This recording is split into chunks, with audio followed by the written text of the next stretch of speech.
What happens when you confront your fears live? When you confront your fears live, especially in a real-time, public setting, several things can happen on both a psychological and physiological level. 1. Initial stress response.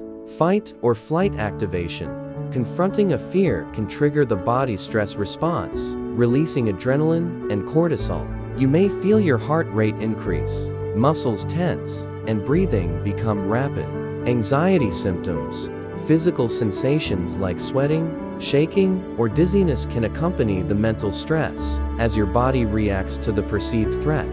2. Cognitive and emotional reactions. Heightened awareness. When you're in the moment, you might feel a sense of hyper-awareness, where everything feels more intense. Your mind may race, focusing on the fear or the surrounding environment, fear escalation or diminishment. Depending on the situation, your fear may either escalate, causing panic, or begin to diminish as you become more familiar with the situation.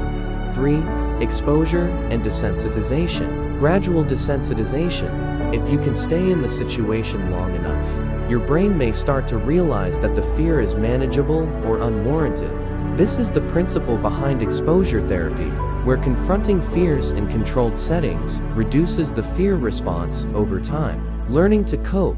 You might discover new coping mechanisms for handling fear, whether it's breathing exercises, positive self-talk, or mindfulness. 4. Empowerment and growth. Sense of accomplishment.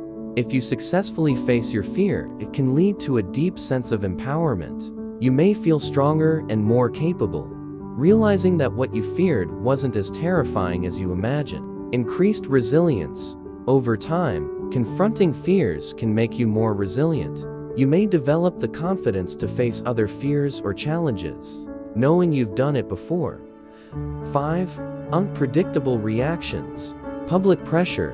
Facing your fears in a live setting can amplify the emotional intensity due to the presence of an audience.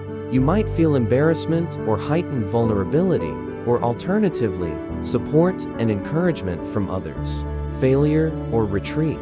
In some cases, if the fear is too overwhelming, you may retreat or fail to confront it fully. This can sometimes reinforce the fear, but it also provides insight into what triggers the fear, offering room for growth in the future. Ultimately, confronting your fears live can lead to breakthroughs in understanding your anxiety, gaining confidence, and growing emotionally. But it can also be intense, with a range of potential reactions based on the specific fear and context.